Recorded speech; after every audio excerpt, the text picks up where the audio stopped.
Hey everybody, I am back. I'm gonna start posting more often. I guess today I just want to share my general experience with my narc guy. Um, it just was a up and down roller coaster. 6 years of it. I don't know. I never really wanted to speak on it. I never really knew what it was. And I always thought, when I found out what it was, I always thought like if I said it out loud, like then I would be admitting to weakness. Like that is like one of my pet peeves. I never want to be seen as a weak woman. Like I hate that because I consider myself to be very strong. And that makes me think like, why is it that I kept going back over and over knowing it was no good? It was just up and down. Like every time, we had a problem with phones. Like it was just so many red flags. Like phones always turned over. He even was clever enough to put like his wallet over top of the phone. Each time that I would catch him in something, would be our breaking point, and he would just like disappear. And then it'll be like a month or two. He come back, and then of course he's promising to change. He's promising me, everything that I've once asked for. He's promising to do these things. He's, showering me with love, attention, all of that. And I don't know if that's something that I was missing, something that I needed, but of course I gave a hard time in the beginning. But of course, obviously, I eventually fell for it, and then we'll be going strong and strong. And then I'll see some of those old patterns coming. And, then, of course, obviously, he gets caught again, and then we replay it all again. He disappears. It's never, I'm sorry. It's never a conversation to try to work it out. He just disappears. He's never going to talk about it, admit, not admit, nothing. He just disappear. Here lately, we kind of was, like, steady with the on and off again. The last straw was kind of like he came back and gave me a key to his house. And I'm thinking like, wow, like he must be really ready to commit. Like he must be really tired of the other women and getting caught. Like he loves me. Like he's ready to commit to me, and then he wanted me to move in. And it was always something that I wanted to do. So I moved in. It's weird. He wanted me like I'm a dummy. He wanted me to actually give up my place and move in with him. Of course, I wasn't going to do that right away. But me and my son, we moved in. And he tried to get me. But it's all of the times that he has dismissed me, devalued me. He taught me to be strong and to look out for certain things that he do. And while living with him, I started noticing, in the beginning it was beautiful. I started noticing, he giving me the silent treatment. He, phone is going missing for days at a time. Like who sits at home and don't pick up their phone ever? Phone's missing. I'm like, where the phone at? Why your phone, upstairs, you downstairs? Like the whole weekend, the phone to be sitting in one place, it go dead, like you never touch your phone. And then it's just like, I don't be on my phone, da-da-da-da-da. But when I'm at work, you're able to tell me everything that's happening on social media. So clearly, when I'm not in your presence, you're on your phone, which is super red flag. I just started picking up on things, and I wasn't going to let him get me. He tried to control me. He really tried to isolate me in his home, our home, I guess at the time, or temporary, whatever you want to call it. I didn't really feel at home, but I felt like it was something that I deserved out of all the bullshit that I put up with. I felt like it was something I always wanted, so I went along with it. I thought that he giving me a key. I'm here at his house all day, every day. Like, what can he do? Like, what? He's ready to commit. Like, you would think one is ready to commit by doing those type of steps. But I guess, knowing what I know now, he just knew in order to even get me back, like, he definitely had to step his game all the way up. And that would be, I guess, the highest he can get. I don't know. And you know, it was a mess. Like, he didn't get me though. Like, I'm strong. Like, he built me up. I got stronger and stronger each time he devalued me, each time he dismissed me, each time that he hurt me and disappeared without me getting any closure, without me being able to talk to him about it. Every time he did this to me and I had to get over him or get through it by myself, he got me stronger. And it's funny because his whole goal was to tear me down. Obviously, he saw me as a strong woman and he wanted to tear me down. That's what narcissists do. They want to tear you down to their level because they're weak human beings. They're miserable is what they are, and they want to tear you down to their miserable ass level. But each time he did that and I had to fight and get back on my feet by myself, he made me stronger. He made me be able to see what he was trying to do to me. And within that, I started to reach out. I started to Google, and I realized that this is abuse. I didn't really know what it was, but I know it didn't feel right. I knew that each time I had to get through this, it hurt. But I did it, but the shit tore me down, like, each time. And I didn't know that I was being mentally abused, emotionally abused. I did not know that. And of course I know that now. And I kind of knew it when I went to move in with him. But again, I felt like that was shit that I deserved. I felt like that should have been happening from all the bullshit I put up with you for all these 6 years. You know, I felt like I was deserving of that. And then I felt like he possibly was going to change or has realized, like, I'm the one. You know, that's what I'm thinking. And clearly I was not. I felt like he saw that I was getting stronger. He saw that each time when we broke up, I stopped sending long paragraphs about how you hurt me. I stopped reaching out. I stopped doing all of that. Like, he would leave and he'd just be gone. I'm going to deal with that shit and I'm going to go through it. But you're not going to know what I'm going through. You're not going to know any of that. And he peeped that. And he knew that he had to come strong as fuck this time around. He knew that. And I guess giving me the key and having me and my son move in, you know, is what he felt he had to do to isolate me. He seen that, like, this bitch getting strong. I gotta do something about this. I gotta tear her ass down to my miserable ass, weak ass level.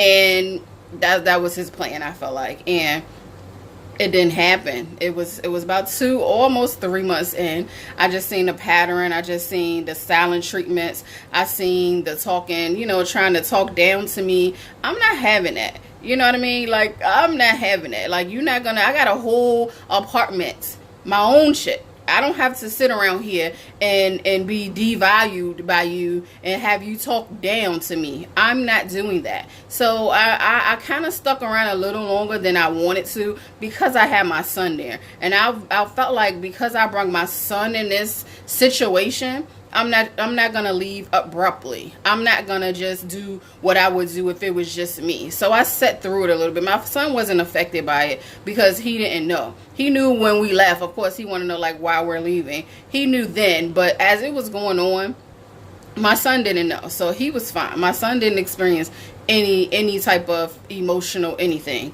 you know. So I sat around a little bit longer than I wanted to.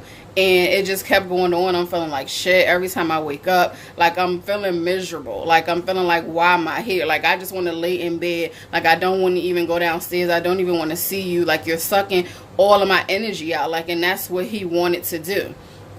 And then it took to one day, I kept on asking him, like, are you speaking to, you know, this particular female that he was, you know, cheated on me with, that I ended up speaking with, and she told me everything, spilled all of it, you know, and everything added up. Like, I knew, it was actually 2 women, but this particular one of them, she was trained very well. She would not tell me what was going on. The other, she sung like a whole bird. She told me everything, and everything added up. And I asked him, you know, these are things that's gonna have to happen before I move in. So when I moved in, I asked him periodically when shit seemed a little shady, like, are you still speaking with this young lady?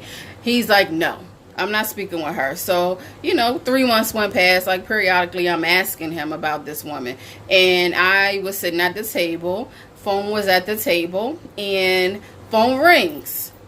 And I guess because he needs to know all of his women, and he needs to keep up with them. So everybody in his phone is first and last name. I guess maybe if he meets two Keishas, he need to know which one it is. I don't know. I don't have last names in my phone. I don't know. But anyway, he has first and last name. So phone ring, first, last name. I already knew the girl's woman first and last name. But so that's how I knew who it was. So when the phone rings, I see the message. I see the call. So I'm like, so-and-so's calling you, and I'm looking at him. So he grabs the phone, ends the call. I'm like, why is she calling? I don't know. Well, let's call her back and find out. No, I'm not doing that shit. Oh, so are y'all talking? Y'all communicating? No, we're not communicating. Okay, so let's call her back. And let's tell her, let's not call this number again. First off, I don't even know why she's not blocked. But, okay, she's calling. Let's call her back and tell her there's no need to call this number again. He says he's not going to do it. He grabs his wallet, keys. He leaves. So here I am. Like, okay, we can't even have a conversation about this, which is how it always is. He's caught. He leaves. There's never a conversation. He's too immature. If you know anything about narcissists, when you read on it, you know that they don't know how to have a conversation. Every conversation that you're trying to have with them, they feel like it's an argument. They just automatically on the defense. They're automatically angry. It's just they don't know how to comprehend and conversate like adults. They're really little kids in adult bodies, honestly. So he leaves. And I'm sitting at his table. I have all my shit upstairs. My son in the room playing the game. And I'm like, what the fuck is going on here? Like, come on. I'm like, get it together, girl. Get it together. You are way better than this. This Negro is continuously playing games after games. Although you're not as invested as you were all these other times because you're strong, you're kind of recognizing the red flags. So you're not letting it affect you because you know what it is. It's enough. It's time for you to stop. Stop it. Like, you're smarter than this. Stop it. Your son is in the room. Like, what are you doing? So I grabbed a few things, important things that I'm going to need for work. My son grabbed a few things. I went home. And about an hour or so, I decided I'm going to get all of my shit up out of here. I went back. He still wasn't back yet, which is a good thing because I don't know what I would have encountered had he been back and seen me packing all my shit. It could have gotten ugly. I don't know. But I went back. And it was a lot. Like, I didn't even realize I had brought that much shit to his house. So I went back and I packed my things. Like, it took me at least a good hour or so. And he still wasn't back yet. Like, I got everything. I left a few things there. But just to have my peace and my sanity, he can have it. I will get a new blow dryer. I will get new everything that I left. Like, I don't care. Like, he can have it. Like, I have not spoke with him since he left out that house and left me at his kitchen table over a woman calling his phone. We lived together, and he didn't feel he needed to address that, but that's typical him. And I guess I can just chalk it up to, why was you even there? Why are you still putting up with this? Like, you deserve better. You can get better, which I know, but I don't know. I was what I've been reading. Obviously, I'm trauma bonded to him, and the shit is toxic as fuck. But I'm doing the work. I am 30 days plus a couple. About 33 days free. Like, I haven't spoke with him. He is blocked. whatever is at his house. I don't want it anymore. You know, my son left a few things, and I do feel like he possibly should have brought me those things. But again, I was dealing with a kid, a toddler in a grown-up body, you know, and it was just so much. Like, it was so many red flags. The silent treatment, like, that is deadly. Like, to be in the same house with someone and for them to give you the silent treatment, the devaluation period, they make you feel like you're unworthy. They make you feel like you're not sexy. You know, the sex stops, you know, and then you wonder why the sex stops. So as a woman, you want to feel wanted by your man. You want them to, you know, want to do you, like, you want that, you know, and that stops. So of course that's gonna play in your mind, like, what's going on? Do I need to buy lingerie? Like, what's going on? You know, that process goes on. And so many things that goes on. You know, this channel is not going to be always dedicated to narcissism or narcissists, but it is what I'm going through right now, and I really, really want to share this because there's a lot of women that I'm seeing goes through it, and you're not alone. You know, 6 years, like, it tore me down each time, and I had to build myself up. His one motive was to tear me down, was to bring me to his level. Like, he was just so fake. Like, around my family, for me, my family probably think it was me, because when around them, he's the perfect guy. You know, he at the cookouts, he want to be on the grill, he want to be, you know, he wants to cook this, and he's just friendly. Like, he does tattoos. He's like, you know, I'll do your tattoo, I'll do yours. You know, he's just friendly. I want to invite everybody over to the house. We have many gatherings. You would never think that behind closed doors that this is what he is doing to me. I didn't know what the fuck it was at first. I had no clue. And I'm glad that I'm able to put a word and a description and whatever to it, to know that I'm not alone, and this does exist, and this shit is toxic, and you need to leave this person alone forever, because they're gonna tear you down to their level. That's what he tried to do. He tried to destroy me. Like, I know that I'm rambling, but I have so much information, so much things that I went through that I want to share. It's probably not in any order at all, but I just really want to just talk and kind of just like randomly throw it out there. And it's just so much. Like, each time, again, I know my family thought like why they keep breaking up, like he's around and he's not around. It's because this nigga was a serial cheater. Like, he was a serial cheater, and what they do is they make you feel like you're not enough. And I'm sorry, I'm not that woman. I'm more than enough. I know that. I knew that then, but for some reason I kept going back. Obviously, the trauma bonding thing is a real thing, because that kind of, I guess, got me going back. You know, what they call the hoovering is when they come back, they promise all these good things. They shower you with gifts. They take you out. They show you attention. They're showing you everything that you know you deserve, and what they should have already and always been showing you. They show you that. But then it slowly disappears. It vanishes. And then you're back in that same fucking cycle again. And you're just like, you know, that's how they trauma bond you. Because each time, that high, that loving moment, period, that you had, when it's gone, it's like you knew, or you know that that's what it could be. So it's almost like crack. Like, that first high, you know, I've heard that you're never going to experience that first high again, like how you experienced it that very first time. So you always chasing it. You chasing that high, and that's what it is. That's that bonding. That's what got me, I guess, what get us stuck, you know, because we are always chasing that experience, that loving experience, that guy that you know he can be. He's being fake as fuck. Fake. He is an evil ass person, and we're chasing that high because we had it before. We know it's in there. We're thinking like this is his real self. Like, I don't know what's going on now, but I need that person back. I need that moment back. I need that feeling back is what we're chasing.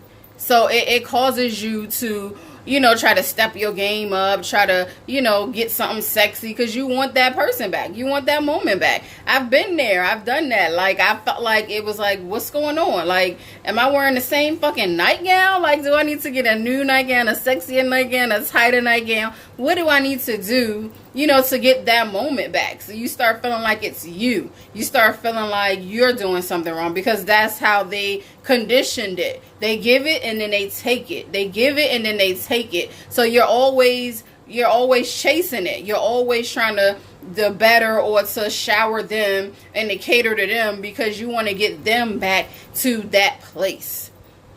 That's what happens. And that's how you get trauma bonded. Like, that's how, like, that good person is there. Like, he was just a monster. He was toxic. He was fake. And I'm doing the process now to break this bond, the trauma bond. And I feel like, it's an uphill battle. I have my daily struggles, but I'm not going back. Like, I see like the end of the tunnel. It's so bright.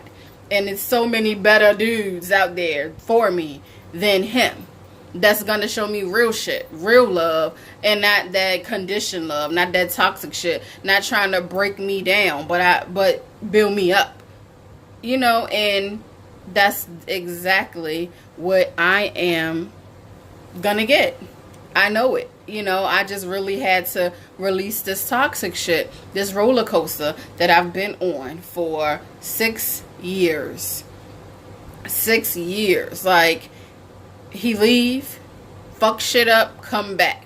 Leave, fuck shit up, come back. And he thought that each time, like, he would just level up with the hoovering, with, the promises, and clearly I would come back. Like, after a little fight, I come back, and then we're back again. And